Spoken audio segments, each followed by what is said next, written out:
अस्सलाम वालेकुम 10th class. उम्मीद करती हूँ कि आप सब बेटा खैरियत से होंगे। स्टूडेंट्स, आज हमने आपकी 10th क्लास का सबसे पहला मौजू जो है नज़म हम्द, उसको स्टार्ट करना है। हम्द को बाकायदा स्टार्ट करने से पहले मैं आपको नज़म क्या होती है उसके बारे में मैं आपको बताती चलूँ कि नज़म के लग़वी मायने जो है वो तंजीम और तरतीब के होते हैं। आम मफ़हूम के मुताबिक तो हर कलाम मंजूम जो है यानी कि नज़म कहलाती है, लेकिन इस्लाह सखन में नज़म एक ऐसी मुसलसल और मरबूत सन्फ़ है जिसका एक मरकज़ी ख़्याल होता है, और जो शायर होते हैं वो उस मरकज़ी ख़्याल को अपने ज़हन में रखते हुए दाखिली और ख़ारजी तासुरात जो है वो अपने कलमबंद करते हैं। यानी कि नज़म के लिए हेत हो गई या मौजू, उसकी कोई पाबंदी नहीं होती। स्टूडेंट्स, यहाँ पे एक और चीज़ आपको वाज़ेह करती चलूँ कि पूरी नज़म जो है वो एक ही बहर के मुताबिक होती है। जैसा कि आप कि जो आज की नज़म है हम, उसमें हमने देखना है कि हम में क्या चीज़ बयान की जाती है। ये हम आप जूनियर क्लासेस में पढ़ते आते हैं, आप 9th क्लास में पढ़ते आए हैं, तो उसमें क्या होता है हमद में हमने अल्लाह ताला की तारीफ़ बयान की जाती है, अल्लाह ताला की कुदरत, अल्लाह ताला की शान को बयान किया जाता है। यानी कि एक ही बहर में नज़म जो है वो चल रही होती है। तो स्टूडेंट, नज़म का मुख्तसर सा तारुफ आपके सामने मैंने अभी बयान किया। यहाँ भी आप अपनी किताब का सफ़ा नंबर 1 जो है वो निकालें। आपने प्रीवियस क्लासेस में भी जिस तरह तारुफ में से लाइंस को एमसीक्यूज़ के लिए मार्क किया था, सेम 10th क्लास में भी आपने वही तरीका अपनाना है। यहाँ भी आपको सफ़ा नंबर 1 पर हफीज़ जलंधी जो कि आपके नज़म के शायर हैं, उनके तारुफ में बाज़ लाइंस को मार्क होती हुई नज़र आ रही होंगी। आपने उन लाइंस को एमसीक्यूज़ के लिए हाईलाइट कर लें या पेंसिल के ज़रिए मार्क कर लें, जो आपको ईजी लगता है। अब आपकी नज़म का स्टूडेंट बाकायदा आगाज़ करते हैं।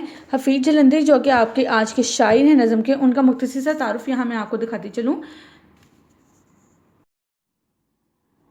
स्टूडेंट्स, शायर नज़म हम्द के शायर हफीज़ जलंधरी, उनका नाम मोहम्मद हफीज़ है, तखल्लुस हफीज़ था। सन पैदाइश जो है वो 1900 है, जाए पैदाइश उनकी जलंधर है।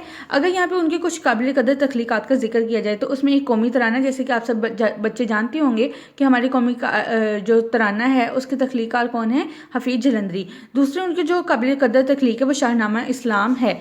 स्टूडेंट्स, हफीज़ जलंधरी को शेर व शायरी का जो है वो फितरी ज़ौक़ रखते थे, इसलिए उन्होंने शेर कहने का बाकायदा आगाज़ जो है वो अपने बचपन से ही कर दिया था। शायरी में उन्होंने मौलाना गुलाम कादिर ग्रामी के शागिर्दगी को इख्तियार किया था।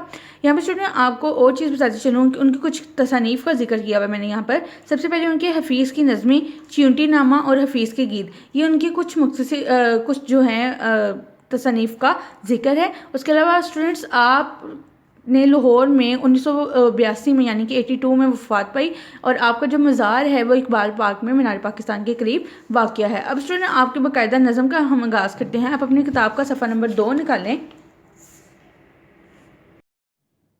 स्टूडेंट, यहाँ पे आपको नज़र आ रहा होगा शेर नंबर 1 है कि उसी ने एक हरफ़े कुन से पैदा कर दिया आलम। हरफ़े कुन मतलब कि हो जा, हर्फ लफ्ज़, आलम दुनिया, कशाकश की सदाएँ, हाउ कशाकश यानी कि खींचा तानी, चहल पहल, सदा आवाज़, हाउ से भर दिया आलम, हाहू यानी कि शोरगुल। स्टूडेंट, इस शेर में जो हफीज़ जलंधरी हैं वो क्या कहना चाह रहे हैं कि अल्लाह ताला ने इस कायनात को तख्लीक करते हुए सिर्फ़ और सिर्फ एक लफ्ज़ कुन कहकर पैदा किया, यानी कि इस कायनात को अल्लाह ताला ने सिर्फ़ और सिर्फ एक लफ्ज़ कुन कह के बनाया, और इस दुनिया को तरह तरह की मखलूक़ात से भर दिया और इसे चहल पहल का मरकज़ बना दिया। यहाँ पे स्टूडेंट आपके अशार, कुछ हवाला अशार हैं, वो मैं आपको दिखा देती हूँ। आप अपने हर शेर के मुताबिक हवाला अशार, यहाँ पे आपके टोटल 7 अशार हैं, 7 अशार के हवाला अशार जो हैं वो आपके सामने हैं।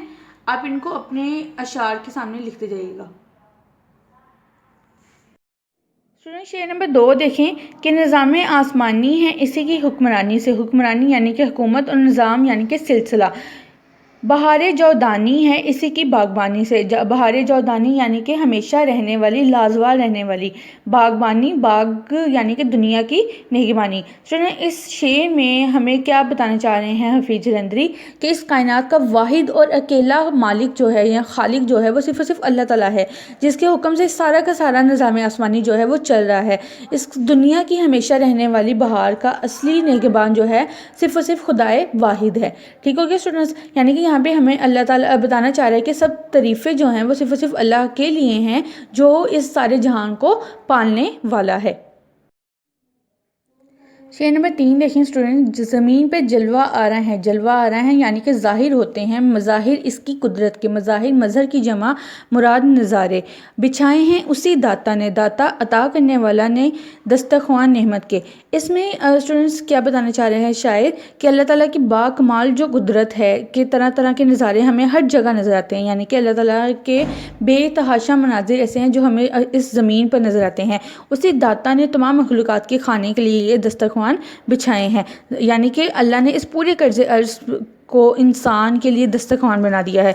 इसी ज़मीन पे फल पैदा होते हैं और इसी ज़मीन पे सब्जियां उगती हैं और इसी ज़मीन पे बैठ के वो अल्लाह ताला की नेमतों से जो है लुत्फ़ अंदोज़ होता है। ठीक हो गया स्टूडेंट्स एक दफ़ा फिर से आपको हवाला शेर जो है वो दिखाती चलती हूँ ताकि आप अपने अशार के हिसाब से हवाला शेर जो है वो लिखते जाएँ।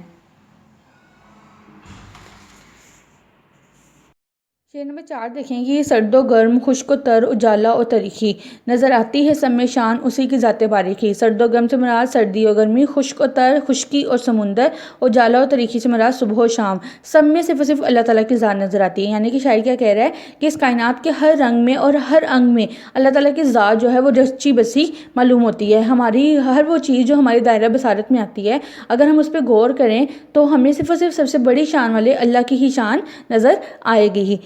ख़ुद इस बारे में अल्लाह ताला ने भी इरशाद फरमा दिया हुआ है कि ए महबूब, हमने आपको खैर तसीर यानी कि बहुत सी शानें अता फरमाई हैं। ठीक हो गया स्टूडेंट्स, आगे शेर नंबर 5 पे चलते हैं।